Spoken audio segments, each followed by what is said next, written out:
Assalamualaikum warahmatullahi wabarakatuh. Kami dari kelompok 10 ingin mempresentasikan teori komunikasi new media. Perkenalkan, nama saya Sabila Putri Ananta. Saya Nimade Pandey Angelin. Saya Jessica Oktaviana. Saya Hartati Wulansari. Berikut penjelasan yang akan kami sampaikan. New media adalah media yang semua sudah dipengaruhi oleh teknologi. Di era informasi ini, media sudah menyediakan platform langsung, informatif, cerdas, dan interaktif untuk menghasilkan ruang diskusi. Teori new media mengubah sebagian besar perhatian pada ontologi media digital sebagai ciri khas yang akan menggantikan sejarah media di abad kedua. Apa itu new media? Konsep new media pada dasarnya adalah hasil dari budaya dunia maya dengan teknologi komputer modern. Data digital dikendalikan oleh software dan teknologi komunikasi terkini yang semakin berkembang pesat. Sebagian besar teknologi yang dideskripsikan sebagai new media bersifat digital dan seringkali memiliki karakteristik dapat terhubung ke jaringan, dapat dikompres, interaktif, dan tidak memihak. Contohnya adalah internet dan situs web. New media memiliki beberapa karakteristik lainnya yang tak dimiliki oleh media massa konvensional lainnya. Nasrullah mengangkat pendapat dari Holmes tentang kelebihan media baru. Dalam pendapatnya, media dibedakan menjadi dua, yakni media lama yang disebut broadcast dan media baru yang disebut interactivity. Pada perkembangannya, media baru juga dimanfaatkan masyarakat guna memberikan feedback berupa kritik dan saran bagi media konvensional lain. Salah satunya televisi, sehingga dalam hal ini siapa saja dimungkinkan untuk bisa menjadi aktor yang memproduksi pesan. Karakteristik teori media yaitu 1. Digitalisasi. Tanda yang jelas dari masuknya proses digitalisasi adalah adanya peningkatan akan pemanfaatan dari teknologi berbasis digital untuk digunakan hampir pada setiap aspek kehidupan agar masyarakat bisa dengan mudah dan cepat untuk mendapatkan informasi lewat akses internet. Digitalisasi ini bertujuan untuk mengurangi pengeluaran biaya dengan melakukan pengoptimalan proses internal seperti otomatisasi kerja, meminimalisir penggunaan kertas, dan lain sebagainya. Konvergensi mengutip dari buku Cyber Society, Teknologi Media Baru, dan Disrupsi Informasi karya Catur Nugroho. Konvergensi media adalah integrasi media lewat digitalisasi yang dilakukan oleh industri media. Konvergensi media dilakukan untuk menghasilkan serta menerbitkan berbagai konten media melalui alat dan infrastruktur teknologi untuk dimanfaatkan oleh audiensi yang beragam. Yang ketiga, interaktivitas. Interaktivitas merupakan salah satu konsep dalam studi komunikasi dunia baru atau new media. Kata interaktivitas memiliki dua makna yang berbeda, yaitu komunikasi dengan sebuah komputer, di mana manusia mengoperasikan berbagai perangkat lunak dan memberikan perintah kepada pemrograman komputer. Sedangkan makna lain interaktivitas dapat dikatakan sebagai komunikasi yang terjalin antar manusia dengan bantuan komputer. Menurut Downes, terdapat 6 dimensi interaktivitas, antaranya yaitu 1. Persuasi sampai menginformasikan, 2. Kontrol lemah sampai kontrol tinggi, 3. Aktivitas rendah sampai aktivitas tinggi, 4. Satu arah sampai dua arah, 5. Waktu tertentu sampai waktu fleksibel, 6. Kesadaran rendah terhadap tempat sampai kesadaran tinggi terhadap tempat. Yang keempat adalah virtuality. Media informasi terus berkembang dengan hadirnya teknologi yang semakin membawa kemudahan bagi manusia agar sebuah pesan dapat tersampaikan dengan baik, tepat, cepat, dapat bermanfaat. Salah satu perkembangan teknologi pada mobile yang mendukung media informasi adalah virtual reality atau VR. Yang kelima, hypertextuality adalah fungsi jaringan media baru yang memungkinkan sejumlah besar informasi untuk bebas bergerak dalam serangkaian mode yang saling berhubungan dalam jaringan. Sejauh mana bagian dari pesan terkait satu sama lain di web, penautan dilakukan oleh hyperlink internal dan eksternal. Kemampuan penggunaan untuk membuat dan menghubungkan bidang informasi. Konvergensi mode komunikasi dan model regulasi media. Sebagian besar sistem komunikasi publik diatur karena alasan kepentingan publik untuk memenuhi beberapa yang lebih besar atau jangka panjang tujuan masyarakat. Untuk memastikan efisiensi, kualitas, dan universalitas layanan atau perlindungan konsumen dalam kondisi monopoli. 3 model utama regulasi komunikasi publik action telah diidentifikasi masing-masing berdasarkan teknologi yang berbeda, distribusi, dan penerimaan. Yang pertama itu model cetak. Model cetak paling dekat dengan pola konsultasi. Yang kedua, model penyiaran untuk alokasi. Dan yang ketiga, model pembawa umum untuk baik percakapan maupun pendaftaran. Pada model media cetak, biasanya tidak ada atau hanya kontrol minimal teknologi, konten, atau pasar yang mengatur produk penawaran dan permintaan sehubungan dengan informasi. Inti dari model adalah kebebasan maksimum. Sementara akses mengirim seperti yang ditunjukkan adalah terbuka untuk semua. Pada prinsipnya, dalam praktiknya sering terjadi ekonomi tinggi hambatan masuk sebagai penerbit cetak. Selanjutnya, pada model siaran, alasan kelangkaan dan efisiensi awalnya dipimpin untuk kondisi monopoli dan kontrol yang ketat. Konten juga telah diatur dengan alasan kepentingan umum atau pemerataan akses dan pengendalian efek. Penerimaan terbuka untuk semua memenuhi prinsip universalitas pelayanan. Yang ketiga, pada model pembawa umum, infrastruktur dikontrol dengan ketat karena jaringan kabel telepon biasanya merupakan monopoli alami di mana konsumen mendapat manfaat darinya menjadi satu pemasok lokal. Namun, konten tidak diatur karena alasan 3 model regulasi media. Model ini telah hidup bersama selama lebih dari 50 tahun, tetapi terlihat semakin tidak konsisten dan usang. Yang paling rentan terhadap perubahan dan tantangan adalah model siaran, karena alasan regulasi monopoli atau terutama kelangkaan saluran. Sebagian besar telah menghilang dan legitimasi dan perlunya kontrol konten dan akses telah ditantang dengan kuat. Selain itu, banyak siaran sebelum layanan sekarang dapat didistribusikan melalui media komunikasi yang tidak memiliki kontrol yang sebanding pada konten. Pertama, teori media. Teori ini pertama kali dikemukakan oleh Marshall MC Luhan pada tahun 1964. MC Luhan menyatakan medium is the message atau media adalah pesan. Teori media menitikberatkan pada karakteristik media itu sendiri lebih dari sekedar apa yang dikirimkan atau bagaimana suatu informasi diterima. Dalam teori media, sebuah media tidak sederhana hanya seperti surat kabar, internet, dan kamera digital. Teori media dikategorikan menjadi 2 kategori dalam Littlejohn dan Voss tahun 2018, yaitu 1. Teori media klasik. MC Luhan memandang setiap media sebagai perpanjangan pikiran manusia, misalnya bahwa roda adalah perpanjangan dari kaki, buku adalah perpanjangan mata, dan pakaian perpanjangan kulit. Media berat yang kuno seperti sesuatu yang ditulis di atas batu biasanya kuat, tidak berubah, dan tahan lama, tetapi sulit untuk dipindahkan dan kurang mengikat bagi banyak masyarakat dalam area yang luas. Karena memudahkan komunikasi dari satu generasi ke generasi lainnya dan tidak banyak berubah, media yang mengikat waktu dibiaskan terhadap tradisi. Sebaliknya, media yang mengikat ruang seperti kertas sifatnya ringan dan mudah dipindahkan sehingga dapat memudahkan komunikasi dari satu tempat ke tempat lain.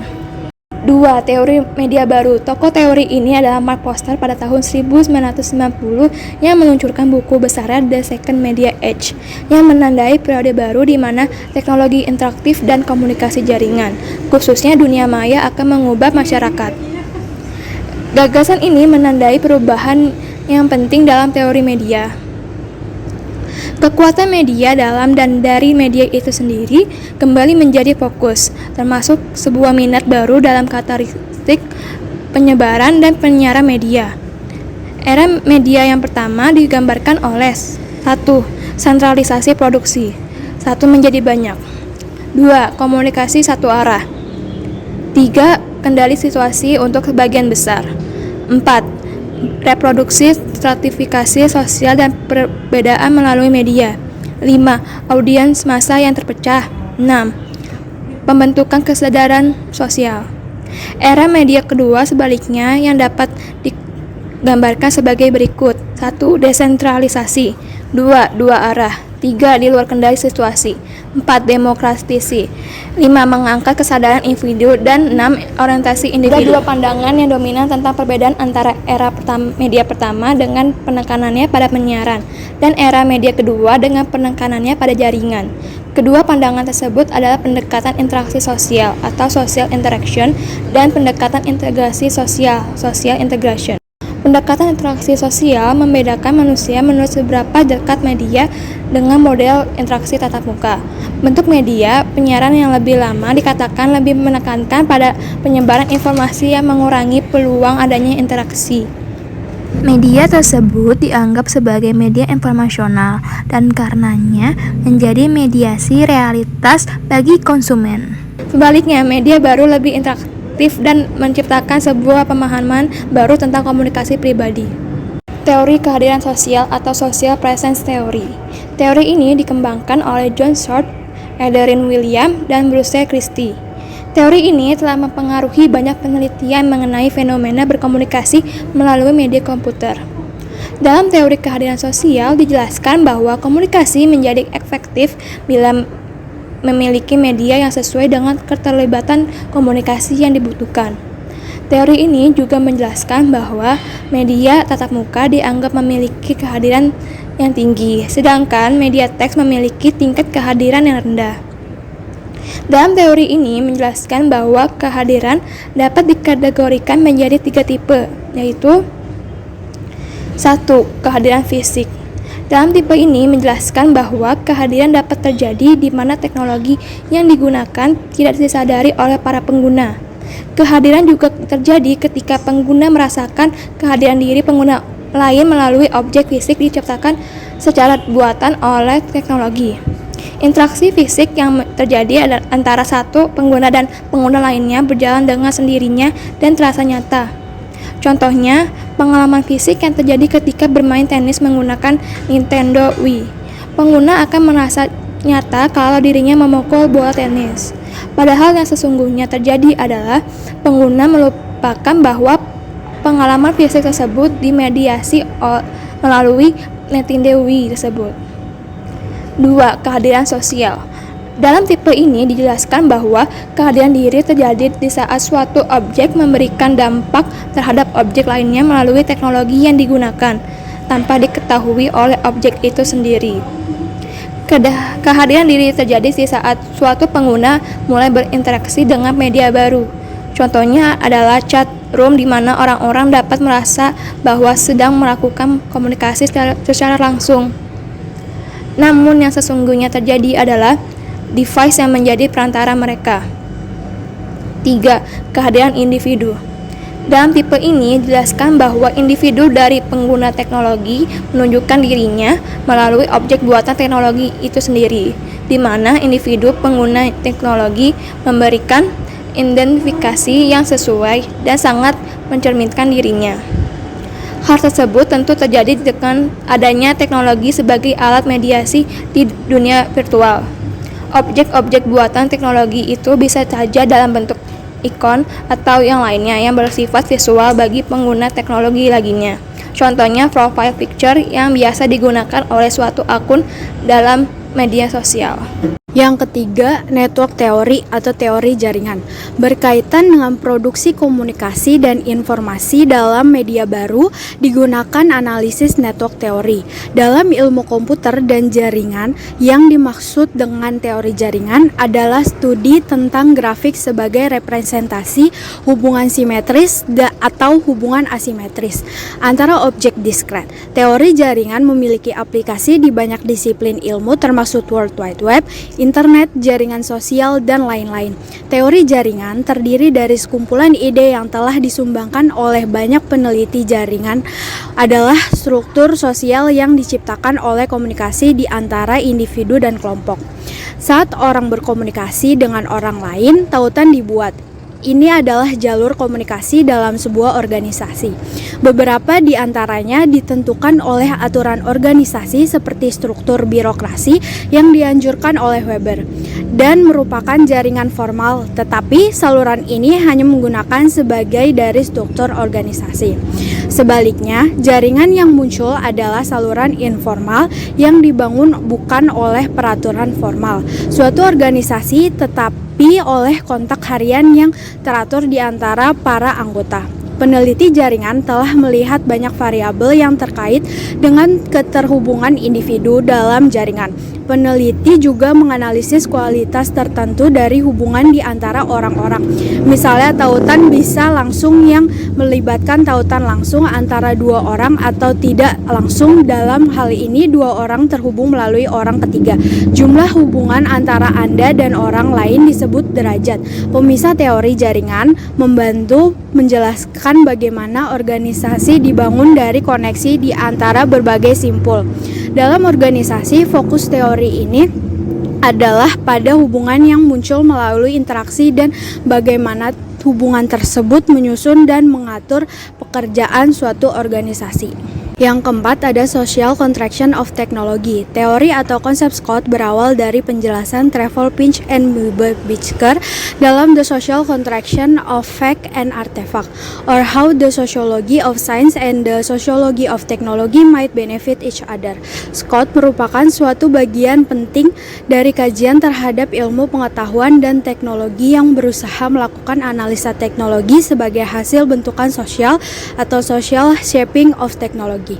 Sebagai bagian dari kajian Social Shaping of Technology atau SST, Scott lebih menekankan pengaruh masyarakat terhadap teknologi daripada sebaliknya. Scott berupaya memahami hubungan yang kompleks antara masyarakat dan teknologi.